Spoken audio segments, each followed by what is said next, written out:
이 새벽에 하나님 앞에 나오신 여러분 모두에게 우리 하나님의 은혜와 평강이 충만하기를 축복합니다. 우리 다 같이 사도신경으로 우리 신앙을 하나님 앞에 고백함으로 새벽 기도회를 하나님께 드리겠습니다. 전능하사 천지를 만드신 하나님 아버지를 내가 믿사오며 그 외아들 우리 주 예수 그리스도를 믿사오니 이는 성령으로 잉태하사 동정녀 마리아에게 나시고 본디오 빌라도에게 고난을 받으사 십자가에 못 박혀 죽으시고 장사한 지 사흘 만에 죽은 자 가운데서 다시 살아나시며 하늘에 오르사 전능하신 하나님 우편에 앉아 계시다가 저리로서 산 자와 죽은 자를 심판하러 오시리라. 성령을 믿사오며 거룩한 공회와 성도가 서로 교통하는 것과 죄를 사하여 주시는 것과 몸이 다시 사는 것과 영원히 사는 것을 믿사옵나이다. 아멘. 찬송가 400장 하나님께 찬송 올려드리겠습니다.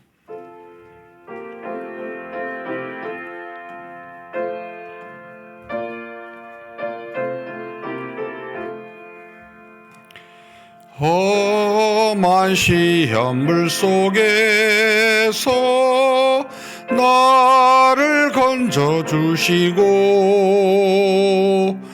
노한 풍랑 지나도록 나를 숨겨주소서. 주여 나를 돌보시사 고이 품어주시고 험한 풍파 지나도록 나를 숨겨주소서. 권세 능력 무한하사 모든 시험 이기고 풍랑까지 다스리는 주님 앞에 비오니 주여 나를 돌보시사 고이 품어주시고 험한 풍파나도록 나를 숨겨주소서. 죄악길에 빠진 이 몸 캄캄한데 헤매며 부르짖는 나의 예원 들으소서. 내 주여 주여 나를 돌보시사 고이 품어주시고 험한 풍파 지나도록 나를 숨겨주소서. 아멘.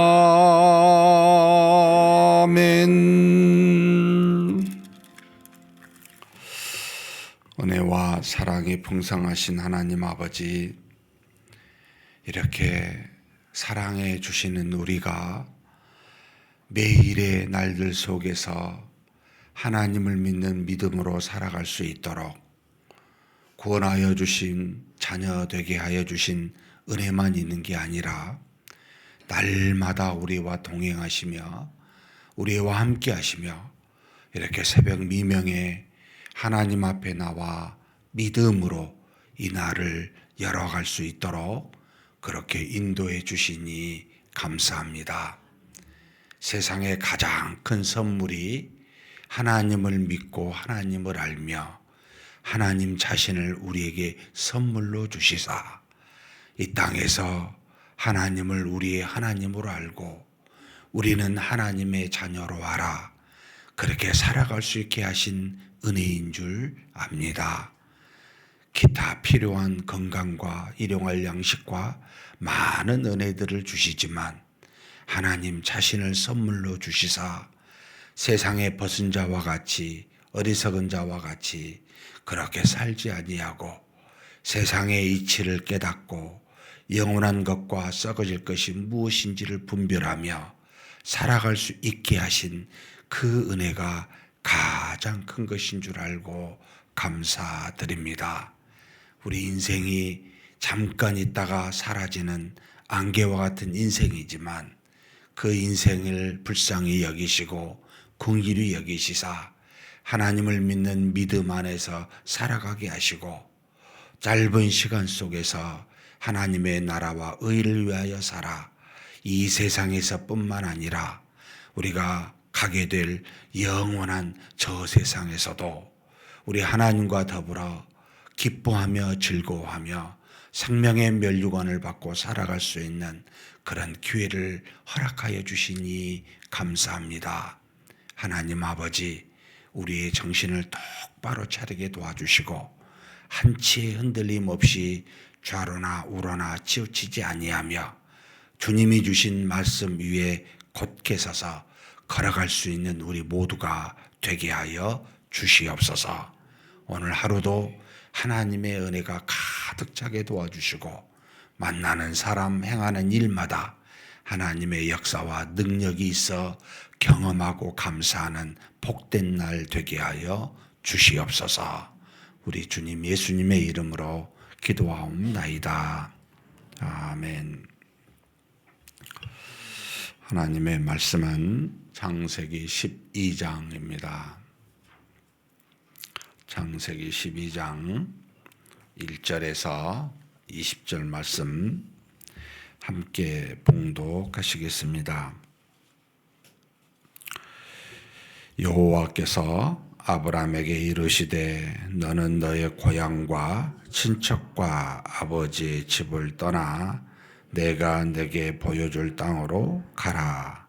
내가 너로 큰 민족을 이루고 내게 복을 주어 내 이름을 창대하게 하리니 너는 복이 될지라. 너를 축복하는 자에게는 내가 복을 내리고 너를 저주하는 자에게는 내가 저주하리니 땅의 모든 족속이 너로 말미암아 복을 얻을 것이라 하신지라. 이에 아브라함이 여호와의 말씀을 따라 갔고 롯도 그와 함께 갔으며 아브라함이 하란을 떠날 때에 75세였더라. 아브라함이 그의 아내 사레와 조카 롯과 하란에서 모은 모든 소유와 얻은 사람들을 이끌고 가나안 땅으로 가려고 떠나서 마침내 가나안 땅에 들어갔더라. 아브라함이 그 땅을 지나 세겜 땅 모래 상수루 나무에 이르니 그때 가나안 사람이 그 땅에 거주하였더라. 여호와께서 아브라함에게 나타나 이르시되 내가 이 땅을 내 자손에게 주리라 하신지라. 자기에게 나타나신 여호와께 그가 그곳에서 제단을 쌓고 거기서 베델 동쪽 산으로 옮겨 장막을 치니 서쪽은 베델이요 동쪽은 아이라. 그가 그곳에서 여호와께 제단을 쌓고 여호와의 이름을 부르더니 점점 남방으로 옮겨갔더라. 그 땅에 기근이 들었으므로 아브라함이 외굽에 거류하려고 거리로 내려갔으니 이는 그 땅에 기근이 심하였었습니다. 그가 애굽에 가까이 이르렀을 때 그의 아내 사레에게 말하되 내가 알기에 그대는 아름다운 여인이라. 애굽 사람이 그대를 볼 때에 이르기를 이는 그의 아내라 하여 나는 죽이고 그대는 살리리니 원하건대 그대는 나의 누이라 하라. 그러면 내가 그대로 말미암아 안전하고 내 목숨이 그대로 말미암아 보존되리라 하니라. 아브라함이 애굽에 이르렀을 때에 애굽 사람들이 그 여인이 심히 아름다움을 보았고 바로의 고관들도 그를 보고 바로 앞에서 칭찬하므로 그 여인을 바로의 궁으로 이끌어 들인지라. 이에 바로가 그로 말미암아 아브라함을 후대함으로 아브라함이 양과 소와 노비와 암수 나귀와 낙타를 얻었더라. 여호와께서 아브라함의 아내 사레의 일로 바로와 그 집에 큰 재앙을 내리신지라. 바로가 아브라함을 불러서 이르되 내가 어찌하여 나에게 이렇게 행하였느냐? 내가 어찌하여 그를 내 아내라고 내게 말하지 아니하였느냐? 내가 어찌 그를 누이라 하여 내가 그를 데려다가 아내를 삼게 하였느냐? 내 아내가 여기 있으니 이제 데려가라 하고 바로가 사람들에게 그의 일을 명하매 그들이 그와 함께 그의 아내와 그의 모든 소유를 보내었더라. 아멘. 창세기 11장은 이제 바벨탑의 사건 벨렉 때 일어났고, 그리고 이제 11장 27절에서부터 32절까지 사실 이제 데라의, 그러니까 아브라함의 아버지죠. 그 식구의 이야기를 잠깐 써놨습니다. 노아 때부터 아브라함까지 390년 정도 걸렸습니다. 10대에 걸쳐서 하나님의 이제 그 주신 구속사의 계보가 이와 같다라고, 그러니까 결국은 이 창세기의 이제 쭉 흐름은 이 12장에 나타난 아브라함의 부르심에 대한, 그러니까 하나님이 아담과 하와 뒤에 두 아들이 이제 범죄함으로 두 아들은 살인자와 살인을 당한 자가 되고 하나님이 셋을 통하여 그 계보를 이어가시다가 다시 하나님께서 노아를 통해 그 계보를 다시 아브라함을 통해 이어가고 있는, 이제 마치 이런 느낌입니다. 하나님의 역사가 우리 눈에 보이게 크게 이렇게 일어날 때가 있지만 그 보이지 않는 그 계보 속에 마치 빙하에 보이는 부분과 보이지 않는 부분이 있듯이 하나님의 역사가 우리 사람의 그 삶의 일상의 속에, 시간 속에서 보이지 않게 이루어지는 것들이 이어가지만 우리 눈으로 한 번씩 턱턱 보이게 하시는 겁니다. 그러니까 하나님이 나는 살아있다, 나는 나의 백성이다, 나는 모든 만물을 주관하는 신이다 라는 것을 평소에 항상 보이신 건 아니고요. 늘 그렇게 하시지만 이렇게 하나님이 결정적으로 역사에서 팍 보여줄 때가 있습니다. 그러니까 이제 이런 것들이 바로 이제 노아 홍수라든지 바벨탑 사건이라든지 이렇게 아브라함을 직접 부르시는 사건이라고 이제 보입니다. 그러니까 우리는 종종 눈에 보이는 것에 참 은혜가 되고 감사하기도 하지만 정말 어떻게 보면 더 큰 은혜는 눈에 보이지 않는 10분의 9의 그 하나님의 역사입니다. 아브라함이 여기 지금 부르심을 하란에서 받아서 이제 75세 때 명하여 하나님이 지시할 내가 내게 보여줄 땅으로 가라라고 하신 이 75세, 뭐 했지 75세까지? 이런 이제 의문이 들잖아요. 그 이전에 있었던 75세 이전의 삶이 무의미한 게 아니라는 겁니다. 우리 모두는 하나님이 어떤 때에 나타나서 결정적인 은혜를 주시지만 그 이전의 삶이 필요 없다, 없었다, 존재하지 않는다가 아니고 하나님의 보이지 않는 은혜가 다 있었던 겁니다. 조금 그런 생각을 하면서 이걸 이제 보게 되면은 지금 데라의 족보 해가지고요. 11장 27절에 이렇게 보면은 데라의 족보는 이러하니 데라는 아브람과 나홀과 하란을 낳고 하란은 롯을 낳았으며, 28절에 하란은 그 아비 데라보다 먼저 고향 갈대아 우르에서 죽었다라고 지금 나옵니다. 그런데 26절에 보면 데라는 70세에 아브람과 나홀과 하란을 낳았다. 그러니까 지금 아브라함의 중점적으로 후대에 이 지금 이제 모세가 쓰게 되는데 아브라함이 가장 큰 인물이죠.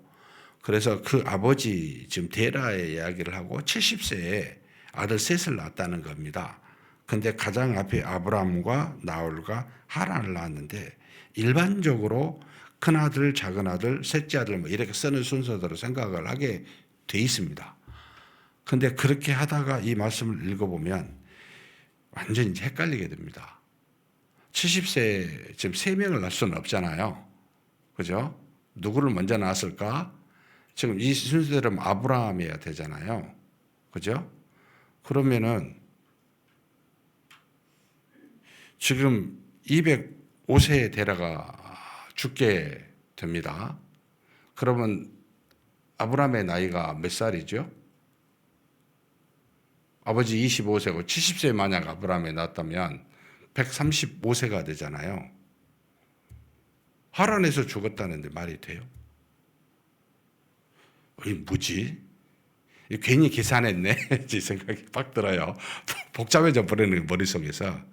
아, 이게 그러니까 이제 일반적으로 거꾸로 해놨구나. 가장 중요한 아브라함을 믿음의 조상이니까 먼저 했겠구나. 사실은 막내인데. 그러면 가장 먼저 죽은 하란이 큰아들이고 둘째가 나홀이고 셋째가 아브라함이구나. 그리고 사도행전 이제 스데반의 설교에서 7장 4절에 그의 아버지 데라가 죽고 하란에서 아브라함이 떠나더라 이래요. 그러면 75세 때 떠났으면 그의 아버지가 205세가 되잖아요. 그죠? 그런 상황을 이렇게 맞춰보면 130세 때 아브라함을 낳겠구나. 이런 생각을 추정하게 됩니다. 결국 막내겠구나. 70세에 하란이구나. 이런 이제 뭐 그냥 합리적 추정을 해보는 겁니다. 확실히는 모르겠고. 또 그리해야 하란이 아이를 낳고 그 아이가 자신의 그 나홀의 아내가 밀가가 되잖아요. 만약 하란이 막내라면 가능하겠나? 이제 이런 생각들이 계속 이제 이어지게 됩니다. 그러니까 이것을 이제 제가 말씀을 드린 이유는 하나님의 역사가 눈에 보이지 않는 것에도 사실 일어납니다. 성경에 가려져 있을 뿐입니다. 기록하지 않았을 뿐입니다. 그걸 생각해 보면서 우리가 하나님의 은혜를 구해야 됩니다. 그러면 지금 205세가 되어 11장 32절에 하란에서 죽었더라 이렇게 하고 이 12장 1절에 여호와께서 아브라함에게 이르십니다. 이것도 굉장히 큰 은혜죠.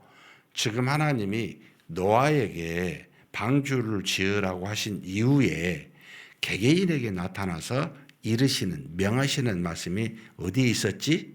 찾아보면 하나님이 역사를 하시지만 어떤 경우 직접 임하여 하나님이 말씀하시는구나. 특별한 경우입니다. 정말 놀랍죠. 이게 이제 드러나심입니다. 하나님이 말씀하지 않고 일하시다가 어떤 경우에 일어나서 말씀하시는 겁니다. 저와 여러분의 일상의 신앙생활 할 때 드러나지 않게 역사하십니다. 그런데 어떤 경우 너 이거 해? 라고 명령하시는 때가 있을 수 있다는 겁니다.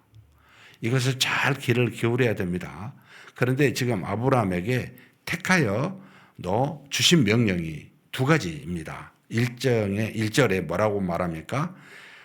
너는 너의 고향과 친척과 아버지의 집을 떠나라 라고 하는 것과 그 다음에 두 번째로는 떠나고 난 다음에 그럼 어떻게 해야 돼요? 할 때 내가 내게 보여줄 땅으로 가라 라고 하는 겁니다.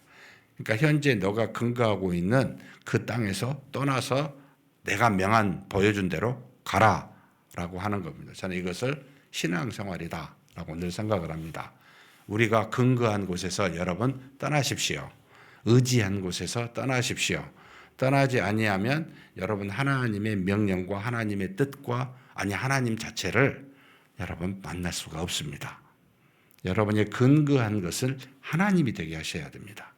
결국 우리가 근거한 육신의 삶에 의지할 만한 고대 사회에서 떠난다는 건 사실 죽는 거죠. 그렇죠? 그 시족들이 모여서 근간을 이루어 산업과 생명의 외부의 침략에 근거를 삼는 것이 고향, 친척, 아버지 집입니다. 이걸 떠나라는 말은 근거하는 네 육체적으로 의지하는 걸 버려라 라고 하는 말씀이죠. 저와 여러분이 하나님을 믿고 따르기 위해서는 반드시 우리가 근거한 것을 버려야 됩니다. 의지하지 말아야 됩니다. 절대로 이것이 내 삶의 근간이 되어서는 안 돼야 되는 것. 하나님이 먼저 그 근간을 제거시키는 일입니다. 버리라는 겁니다. 왜 그렇게 하셨겠어요? 그냥 세상에 방랑자처럼 나그네처럼 살라라. 실질적으로 그런 의미가 아니고 세상에 근거하지 않아야 너는 나한테만 근거하게 돼. 이거 사실 떨어질 수 없는 관계입니다. 그러니까 하나님을 향해 나아가 그를 믿고 의지하려면 지금 믿고 있는 근간에 있는 것들을 여러분 버리셔야 돼요. 떠나야 돼요. 하나님은 이것을 동시에 저와 여러분에게 요구하십니다. 너 나 믿어? 그러면 너 의지한 거 버리고 나한테만 근거해. 나를 의지해. 라고 지금 요구하시는 겁니다. 그런데 하나님은 눈에 보이지 않죠? 그래서 하나님이 어디로 가란다는 말씀을 안 하셔요. 가나안으로 결국은 인도하셨지만 가나안 말을 안 해요. 항상 보여주겠다는 거예요. 매일마다 너에게 말하겠다는 거예요. 내가 내게 보여줄 땅으로 가라. 갈 바를 알지 못할 때마다 물으라는 거예요. 그러면 계속 하나님 하루하루 살아갈 때 어떻게 살아야 됩니까? 하나님만 믿는데요. 알게 해주세요라고 나와서 하나님을 향해 의지하고 기도하라는 겁니다. 그래서 절대 전부 안 알려주십니다. 내일 일이 어떻게 될지 알면 내가 오늘 잘 준비할 텐데 안 알려주십니다. 왜요? 나만 믿으라는 겁니다. 그래서 항상 하루의 은혜만 주십니다. 하루에 일용할 양식만 주십니다. 그 이유는 하나님만 믿으라는 겁니다. 이게 가장 중요하기 때문입니다. 하나님을 믿는 믿음으로 가나안 땅을 가게 되는데 가나안 땅이 중요한 게 아니라는 거예요. 내가 나한테 나와 믿고 의지하는 것이 가장 중요하고 그 이후에 그 인도하심이 결국 가나안이지만 그건 따라오는 복일 뿐이에요. 저와 여러분에게 가장 큰 복은 하나님을 믿고 그 명령을 따라 항상 의지하며 가는 겁니다. 그래서 모르는 게 훨씬 유익합니다. 매일마다 믿어야 되니까요. 매일마다 새벽에 만나를 따로 가야 되니까요. 하나님이 주셨구나. 오늘 또 하나님의 은혜시구나. 역사구나. 매일마다 느끼는 겁니다. 매일마다 믿는 겁니다. 가장 큰 복이 건강, 우리 삶의 안정, 경제적이든 뭐든 아니고요. 부수적인 거예요. 하나님을 믿는 겁니다. 그분만 나의 유일한 반석이요 근거가 되십니다. 라고 고백하며 나아가는 것이 세상의 가장 큰 복입니다. 그래서 그렇게 하라고 보여줄 땅이라는 표현을 쓰시는 겁니다. 그러면 그렇게 하면 하나님 어떤 은혜 주실래요?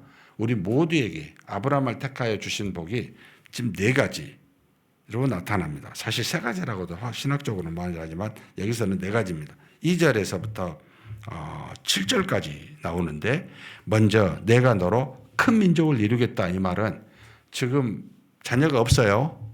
후손을 엄청 주시겠다는 거예요. 한 450년에서 한 500년 뒤에 이제 그 열매가 나타나죠. 무지막지하게 엄청난 후손이 나타납니다. 자손 없는 이 지금 아들에게. 근데 그것도 그 아들을 언제 주십니까? 이 말씀을 한 바로 다음에 주신 게 아닙니다. 25년 뒤에 주시죠, 이삭을. 그러니까 하나님의 말씀이 우리에게 임하여 어떤 약속을 한다 할지라도 여러분 착각하시면 안 돼요. 바로 안 돼요. 그럼 왜 그렇지? 왜 어떤 이유이지? 여러분 그 기간 동안 어쩌면 우리의 믿음을 테스트하는 겁니다. 하나님의 말씀이 25년 정도 약속 전에 하셨으면 지금 정도 안 이루어졌는데 여러분 믿으시겠어요? 우리는 1년만 지나도 잊어버리잖아요.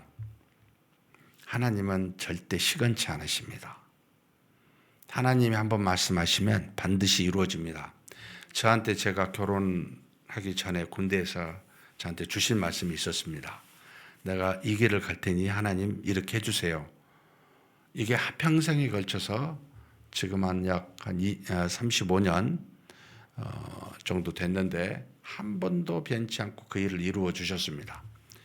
근데요, 올해 위기, 내년 위기가 왔습니다. 저한테 주신 말씀의 약속입니다. 이게. 그러면 이제 이게 아니 하나님 이거 그러면 저한테 그 주신 약속이 좀 틀려진 겁니까? 이렇게 저한테 지금 의문이 돼요. 근데 분명한 것은 시건치 않으신 하나님 어떻게든 해결하실 것이라고 믿지만 저한테는 대단히 어떻게 보면 호기심 어린 눈으로 어떻게 하실지 기대가 되기도 하고 한편으로는 인간적으로 우려가 되거든요. 이렇게 이 약속을 깨뜨리시려고 합니까? 라는 생각을 하게 하는 겁니다. 그런데 하신 말씀을 믿습니다. 반드시 이루십니다. 그래서 이것을 하나님을 신뢰하라고 하는 우리 믿음에 대한 테스트다라고 저는 생각이 들어요. 그것뿐만 아닙니다. 내 이름을 창대케 한다고 이야기하십니다. 이것도요, 당대에는 없어요. 뭐 이름이, 아브라함의 이름이 뭐 나타난 게 아니에요. 여러분 지금 이거 쓰고 있는, 모세가 쓰고 있는 지금 BC 1000년경입니다. 아브라함이 지금 한 1000년 정도 뒤죠. 모든 이스라엘의 백성이 아브라함을 뭐라고 말하죠? 믿음의 조상이라고 말합니다. 그 이름이 창답게 되는 일이 한참 뒤에 일어납니다. 우리는 알 수도 깨달을 수도 없는 일을 하나님은 행하십니다. 그래서 두 번째 이 창대케 한다는 말, 과연 우리 이름이 한참 뒤에 참 믿음의 선조로 믿음의 사람으로 기억이 되어 그 믿음을 본받아야 되겠다라고 하는 일들이 우리 각자에게 주신 하나님의 복이 있습니다. 이것을 항상 기억하십시오. 당대는 아닐지라도 후대에 하나님이 말씀하시는 내용이 이루어지는 것들입니다. 세 번째가 뭡니까? 바로 복의 근원이 되겠다는 겁니다. 내가 너한테 복을 주는 게 너로 끝나지 않고 너를 저주하는 자에게 내가 저주하고 너에게 축복하는 자에게 내가 복을 주고 그래서 모든 민족의 복의 근원이 되게 하겠다는 겁니다. 저와 여러분이 이 땅에 사는 날 동안 우리 때문에 주변에 많은 사람들이 복 받을 수 있는 그런 우리는 복 덩어리인 겁니다. 어디를 가든지 간에 우리로 인해서 하나님이 주신 은혜를 하나님이 주신 복을 받을 수 있는 그와 같은 하나님이 우리를 사용하시겠다라고 하는 게 하나님이 아브라함에게 주신 세 번째 복이지요. 저와 여러분에게 있습니다. 결국 이것은 구체적으로 누구로 나타납니까? 2000년 뒤에 예수 그리스도로 나타납니다. 아브라함의 후손인 그리스도가 수많은 사람의 복의 근원이 되었습니다. 이게 우리 모두에게도 이와 같은 은혜들이 크든 작든 간에 적용이 되는 겁니다. 그리스도로 말미암아 복을 받고 그런 우리가 또 다른 사람에게 그리스도를 전하여 복의 근원이 됩니다. 이것도 엄청난 은혜죠. 네 번째입니다. 이게 지금 좀 쭉 뒤에 나오는데요. 지금 7절 같이 한번 읽겠습니다. 여호와께서 아브라함에게 나타나 이르시되 내가 이 땅을 내 자손에게 주리라 하신지라. 지금 아브라함에게 두 번째 나타나신 거예요. 지시할 땅으로 갔어요. 가나안으로 왔어요. 이 세겜의 땅에 온 거예요. 여기에서 하나님이 또 나타나시는데 뭐라고요? 내가 이 땅을 너와 내 후손에게 주리라 라고 하는 이 가나안 땅 전체를 주겠다라고 하시는 하나님의 약속입니다. 우리가 이 땅에 살면서 육체를 가지고 있습니다. 육체 없이 살 수 없죠. 사실 우리는 영으로 하나님의 닮은 꼴을 갖고 있지만 그것을 담는 그릇인 육체가 있어야 존재하게 됩니다. 그러면 이 육체가 근거하여 살 만한 가장 중요한 것이 땅입니다. 땅. 이 땅을 하나님이 주시겠다는 겁니다. 네 노력으로, 네 수고로, 내 의지로 얻는 것이 아니라 하나님이 주시겠다는 겁니다. 그래서 그 가나안 땅을 아브라함에게 주셨고 나중에 430년 동안 애굽에 있다가 다시 돌아와서 결국 그 가나안 땅에 사는 모든 민족을 하나님이 앞서서 전부 다 제거하시고 그들에게 주십니다. 엄청난 은혜죠. 이 말은 저와 여러분에게 야, 네 육체가 먹고 살 만한 근거할 땅을 내가 너한테 줄게. 걱정하지 마. 먹고 사는 일에 전전긍긍하여 하나님을 믿는 믿음의 일에 소홀히 하지 마. 이런 뜻이죠. 이게 하나님이 우리에게 주실 복이라는 겁니다. 하나님이 우리를 통해 많은 믿음의 후손을 주시고 우리 이름을 믿음의 반석에 올려 창대케 하고 그리고 우리로 복의 근원이 되게 하시고 그리고 먹고 사는 문제에 땅 주겠다. 이게 하나님이 하나님을 믿는 사람에게 주시는 가장 기본적인 복, 아브라함을 택할 때 다 보여주신 거예요. 모든 사람에게 적용이 됩니다. 그런데 이것만 있는 건 아닙니다. 그럼 복을 받아서 이제 누려야 되잖아요. 아니요. 누리지 못하는 일이 일어납니다. 가서 지금 참 여기 오자마자 8절이 너무 이게 저는 감동이 됐어요.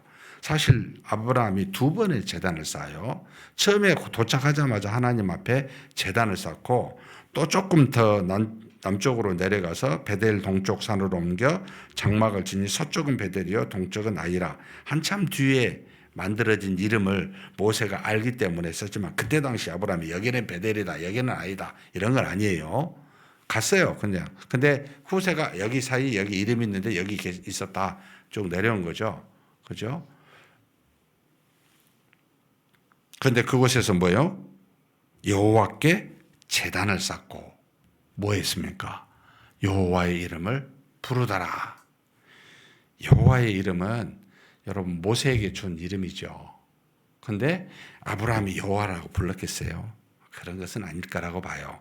근데 후대가 믿음의 조상이 하나님을 찾고 하나님의 이름을 불렀었다는 겁니다. 그걸 보고 그렇게 표현하고 있는 거죠. 여러분 우리에게 주신 복을 하나님이 주셨잖아요. 그럼 우리는 무슨 일을 해야 됩니까? 두 가지입니다. 그분을 경배해야 됩니다. 그분의 이름을 불러야 됩니다. 이게 하나님이 택하신 자들에게 요구하시는 여러분 어떻게 보면 바라시는 겁니다. 우리에게 나는 너의 하나님이 되고 너는 나의 백성이 되게 하는 건 우리로 그 안에서 누리는 정도만 그런 것만 바란 게 아니고요. 우리를 향해 그 하나님을 찬송하고 찬미하고 경배하라는 겁니다. 이게 필요하죠. 그래서 여러분 일주일 중에 하루를 아예 정하여 거룩한 날이라고 주일이라고 주신 거 아닙니까? 이게 너무 우리 의무죠. 예? 이 의무를 우리는 선택으로 알고 있어요. 해도 되고 안 해도 되고 급하면 좀 빠지고 뭐 어디 가면 뭐 어쩌. 여러분 나머지 6일은 그렇게 선택하셔도 돼요. 근데 여러분 거룩한 주일은 선택이 아니고 반드시 행해야 될 의무입니다. 어찌하여 이렇게 됐는지 모르겠습니다. 여러분 제단을 쌓고 여호와의 이름을 부르는 것은 복을 주신 하나님 앞에 마땅히 해야 될 우리의 모습입니다. 그런 우리에게 오는 것이 뭡니까? 기가 막힙니다. 10절에 한번 읽어보겠습니다. 그 땅에 기근이 들었으므로 아브라함이 애굽에 거류하려고 들이로 데려갔으니 이는 그 땅의 기근이 심하였습니다. 저와 여러분이 육체를 갖고 하나님의 복을 받는 하나님의 백성이요 자녀지만 뭐가 있어요? 죄가 있어요. 하나님은 이 죄로 인해 우리 사람에게 내리시는 어쩔 수 없는 고난과 고통이 뒤따릅니다. 육체적으로 물리적으로 다가옵니다. 기근으로 왔습니다. 이때 어떻게 해야 됐을까? 너무 쉽게 읽어버릴 것 같지만은 여러분 아브라함이 어떻게 해요? 하나님이 주신 그 땅, 제단을 쌓은 땅, 감사한 땅, 하나님께 경배한 땅에서 벗어납니다. 어디로 가요? 남쪽으로 갑니다. 애굽으로 갑니다. 하나님 남쪽으로 갈까요? 어떻게 할까요? 여러분 하나님 먹고 사는 일까지 책임지셨다 해서 물어봤어야 되지 않을까요? 안 그래요. 그 고난을 피하려고 하나님이 주신 땅에서 벗어납니다. 자신의 판단과 지혜를 가지고. 이게 이제 문제를 유발하게 되죠. 그래서 애굽 땅에 가기 전에 아내를 보니까 아리따워요. 어떻게 말합니까? 잘못하면 애굽 땅에 모르는 땅에 가서 그 아내를 빼앗기고 자기는 목숨이 죽을까 봐 처음부터 아내를 하지 말고 너는 나의 누이라 하자. 기가 막히게 죄를 짓기 시작을 합니다. 거짓을 행합니다. 목숨 보존하려고. 그러니까 사람의 일을 하다 보면 지혜를 따르면요 반드시 죄 짓게 돼 있어요. 여러분 하나님이 다 주셨잖아요. 다 하셨잖아요. 그럼 고난이 있으면 어떻게 해야 됩니까? 하나님께 또 물어야죠. 도와달라고, 해결해달라고. 사람의 지혜를 따라갑니다. 죄를 짓습니다. 하나님이 가만히 계시지 않았습니다. 막으셨어요. 애굽의 바로가 그 안에 사례를 집으로 이제 혼인하려고 한 거죠. 데려왔어요. 궁으로. 하나님이 큰 재앙을 줬어요. 뭔지 모르겠어요. 그런데 아마도 여러분 애굽에서 큰 재앙을 출애굽할 때 마지막 장자를 다 죽였잖아요. 그런 재앙 아니었을까요? 엄청나게 이건 하나님이 아니고서는 신이 아니고서는 주실 수 없는 재앙이라고 느끼게끔 주시는 겁니다. 단방에 알았습니다. 아, 이 지금 이 사례 때문에 지금 오는 거구나. 이 아브라함이 지금 거짓말했구나. 라고 안 거예요. 바로 불러가지고 어찌하여 내 아내를 누이라고 말했냐. 내 아내라고 말하지 않았느냐. 따지는 거죠. 하마터면 우리가 멸망당할 뻔했다. 신 때문에. 그래 놓고 후대합니다. 다 그냥 재산 주고 빨리 재앙을 피하려고 하는 거죠. 뭐 하나님 믿으려고 한 게 아니고. 그러면서 명하죠. 백성들에게 아브라함의 아내라고 살아요. 누구도 건들면 안 된다고. 한번 뜨거운 맛을 봤으니까요. 오히려 이 고난을 통해 하나님은 아브라함에게 복을 주시죠. 어떤 복입니까? 살려주시는 복과 함께 그가 갖지 못했던 수많은 재산의 복을 주십니다. 후대하게 됩니다. 그리고 그들이 네겝의 땅이라고 13장에 나오는데 그 가나안 땅과 애굽의 중간에 딱 있습니다. 사막지대입니다. 물이 없이는 살 수 없는 지역으로 다 끌고 다시 이 애굽을 떠나게 됩니다. 사랑하는 성도 여러분, 하나님은 복 주시는 하나님입니다. 인간이 생각대로 하면 죄를 짓습니다. 하나님은 그것에 재앙을 주십니다. 그 죄로부터 떠나게 하시고 보호하십니다. 그런 은혜를 받고 사는 우리입니다. 그렇다면 처음부터 100% 그냥 믿자. 물론 그래도 잘 안 되지만 무조건 믿자. 이런 생각이 드는 거예요. 명령하십시오. 제가 무조건 따를게요. 그리고 하나님 철저하게 믿을게요. 이래야 되지 않겠습니까? 그런 저와 여러분이 되시기를 주님의 이름으로 축복합니다. 전능하신 하나님 아버지 감사합니다. 하나님이 아브라함을 택하사 그에게 근거한 모든 육체적으로 믿고 의존한 고향과 친척과 아버지의 집을 떠나 오직 하나님이 명하신 바라보게 하신 그것을 따라만 가라고 우리 모두에게 말씀하여 주시니 감사합니다. 신앙은 우리가 근거한 육체를 버리고 하나님만 믿고 의지하는 것, 그리고 그 하나님을 날마다 바라보며 그 인도하심 속에 우리 자신과 인생을 맡기는 것, 이것이라고 가르쳐 주셨사오니 그런 우리가 되게 하여 주시옵소서. 그리하면 하나님이 우리에게 우리의 민족을 창대케, 우리 이름을 창대케 하고 우리의 후손을 참으로 많게 하며, 그리고 하나님이 주신 그 복의 근원이 되게 하시고 우리가 먹고 마시며 살 수 있는 일터와 땅을 허락하시는 복이 우리에게 있는 줄 믿사오니 그저 우리는 말씀하신 바대로만 항상 그 명령에 순종하여 나아가는 믿음의 사람 되게 하여 주시옵소서. 우리 주님 예수님의 이름으로 기도하옵나이다. 아멘. 말씀을 생각하시면서 기도했으면 좋겠습니다. 우리가 경계해야 될 것이 한 가지입니다. 우리 죄 피할 수 있어야 되고 피하지 못하면 징계와 재앙이 오게 되는데, 이때 그럴 수 있어요. 죄를 지을 수 있어요.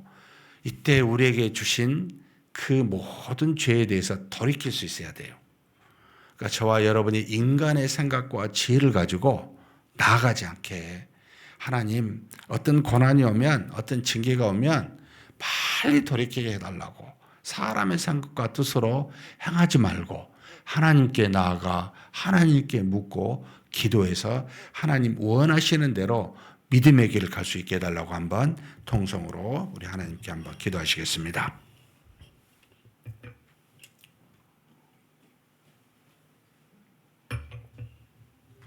전능하신 하나님 아버지 감사합니다. 우리가 이 땅에 살아가는 동안 하나님 아버지 참 많은 것들을 우리가 행하게 되고 맞이하게 됩니다. 그런데 하나님께서 우리에게 나타나시사 명하실 때 하나님 우리에게 아브라함에게 말씀하셨듯이 내가 근거한 모든 것을 떠나 나만 의지하라고, 나의 말만 순종하라고 그렇게 말씀하시는 것이 바로 믿음이요 우리 신앙생활인 줄 믿습니다. 전능하신 하나님, 내가 어떠한 삶에서도 항상 나의 뿌리요 근거요 반석이 되시는 하나님만 바라보고 믿게 하여 주시옵소서. 하나님께만 찬송하고 찬미하며 경배드리고 하나님의 이름만을 부르며 나아가는 우리가 되게 하여 주시옵소서. 전능하신 하나님, 그런 우리에게 그 명령을 따라 순종한 아브라함에게 주셨던 복과 같이 그런 우리에게도 하나님의 복을 주실 줄 믿습니다. 이 땅에서 우리의 후손이 많게 도와주시고 또 우리의 이름이 창대케 하시며 또 하나님이 우리에게 복의 근원이 되게 하사 우리를 저주하는 자에게 저주케 하시고 우리에게 축복하는 자에게 복을 주시는 그와 같이 우리가 가는 곳마다 살아계신 하나님의 은혜와 복이 함께 있을 줄 믿습니다. 이것이 우리에게 주신 하나님의 놀라운 복인 줄 압니다. 이뿐만 아니라 이 땅에 육체가 있어 살아가는 날 동안 하나님이 아브라함에게 가나안 땅을 허락하여 그곳에 살아갈 수 있게 하셨듯이 우리의 삶도 그렇게 우리 삶의 일터를 허락하사 살아갈 수 있는, 그래서 우리로 필요한 일용할 양식을 다 허락하시는 하나님이신 줄 믿사오니 하나님 아버지, 그와 같은 은혜 속에 복 속에 거하여 항상 믿음으로만 살게 하여 주시옵소서. 그러나 우리가 죄를 지어 하나님 앞에 고난 받을 때 하나님 아버지, 먼저 하나님 앞에 나아가 기도하는 우리가 되게 하여 주옵소서.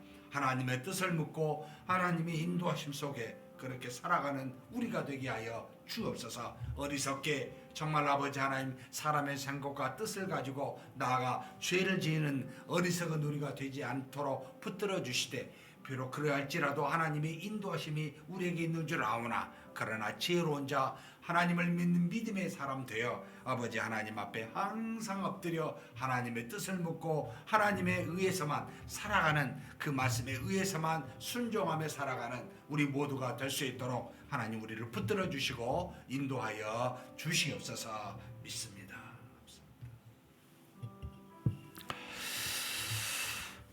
오늘 우리 교회를 위해서 몇 가지 기도했으면 좋겠습니다. 오늘 목요일 날 우리 고3 아이들이 대학 수능 시험 보는 날입니다.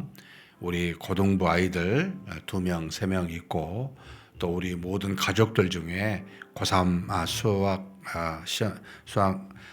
수능을 보는 시험을 보는 우리 믿음의 우리 자녀들이 있습니다. 하나님께서 역사하사 하나님 그들에게 지혜를 주시고 세상의 초등학문을 잘 할 수 있도록 우리의 기도로 저들이 믿음 안에서 하나님께 크게 사용받는 믿음의 용사들이 되게 해달라고, 이것이 잘 보든 잘못 보든 하나님 손 안에서 있는 하나님의 능력 가운데 믿음 가운데 있는 우리 후손들 되게 해달라고, 그래서 이를 위해서 목요 합심 기도회가 9시부터 오늘 시작을 합니다.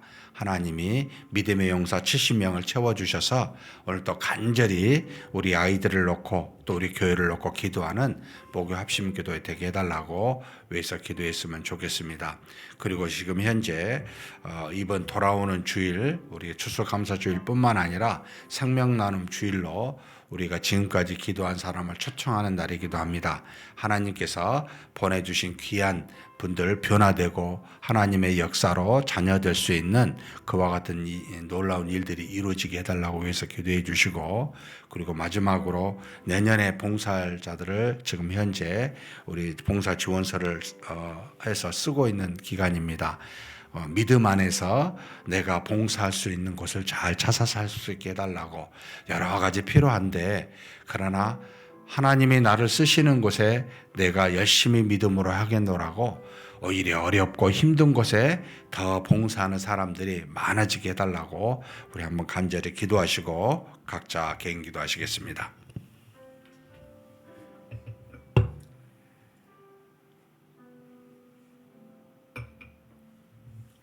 하나님 아버지, 붙들어 주시고 인도하여 주셔서 하나님의 은혜 속에 그 모든 일들이 진행돼 가기를 소망합니다.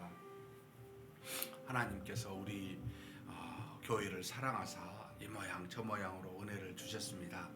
우리가 믿음을 가지고 있으면서도 하나님 앞에 그 믿음대로 온전히 순종하지 못하여 이런저런 많은 어려움들도 우리가 당하였습니다. 현재 우리를 돌아봅니다. 하나님이 원하시는 바, 뜻하시는 바를 믿음으로 감당하지 못하고 게으르거나 또 인간적으로 생각하여 그것을 행하지 못하는 것이 있거든 우리로 깨닫게 하시고 돌이키게 하여 주시옵소서.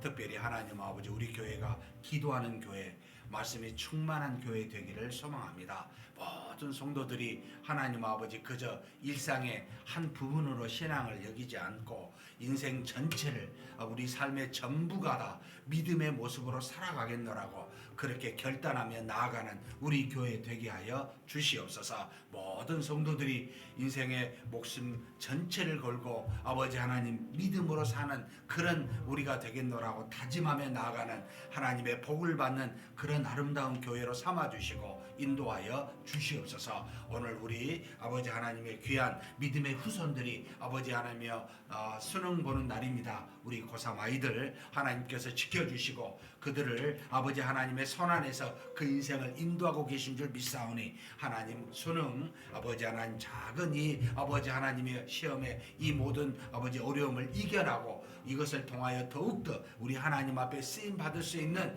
우리 후손들 믿음의 자손들 되게 하여 주시옵소서. 하나님께서 수능을 잘 보든 잘못 보든 하나님께서 저들 위에 인생 가운데 복을 내려주시고 살아계신 하나님으로 인하여 그들의 인생이 아브람과 같이 하나님 그 이름이 창대케 되고 복의 큰 은이 될 수 있는 우리 믿음의 후손들 다 될 수 있도록 역사하여 주시옵소서. 특별히 오늘 목요 합심 기도회가 이를 위해서 9시부터 아버지 기도회가 시작이 됩니다. 우리 70명의 아버지 하나님 정말 기도의 용사를 보내주시고 함께 간절히 기도하며 우리 교회와 우리 자녀들과 우리 자신의 일들을 놓고 간절히 기도할 수 있는 목요 합심 기도회 되게 하여 주시옵소서. 하나님께서 역사하여 주시고 인도하여 주심으로 우리의 모든 아버지 기도의 응답들이 이루어지게 도와주시고 하나님 이것으로 말미암아 아버지 하나님 더욱더 큰 은혜와 복을 받는 기도의 용사들로 아버지 채워주시고 인도하여 주시옵소서.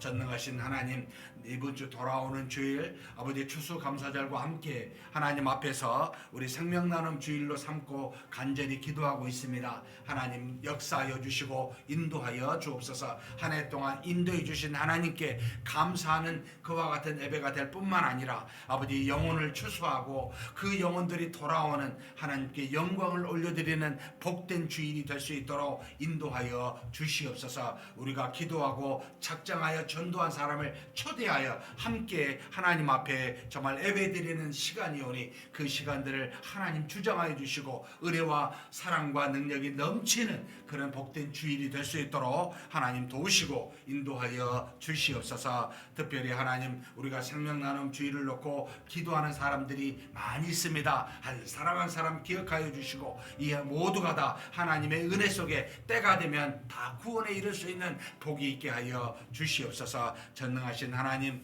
26년도 우리 예결산을 준비하고 있을 뿐만 아니라 하나님 아버지 여러 봉사자들을 아버지 하나님 찾고 있습니다. 필요한 곳에 추수할 일꾼을 보내주시고 하나님의 그 모든 밭을 추수하는데 부족함이 없도록 하나님 곳곳에 하나님의 일꾼들을 채워주시기를 간절히 소망합니다. 몸된 교회가 사람의 힘으로가 아니라 믿음으로 하나님의 능으로 다 이루어질 수 있도록 하나님께서 추수할 일꾼을 보내주시고 그런 사람들이 하나님이여 자원하여 하나님 앞에 봉사할 수 있도록 역사하여 주옵소서. 할 수만 있다면 하나님 어려운 곳에 힘든 곳에 믿음으로 감당하겠노라고 그렇게 나설 수 있는 귀한 일들이 우리 교회의 모든 믿음의 사람들 가운데 일어날 수 있도록 우리 하나님께서 도우시고 역사하여 주시옵소서. 믿습니다.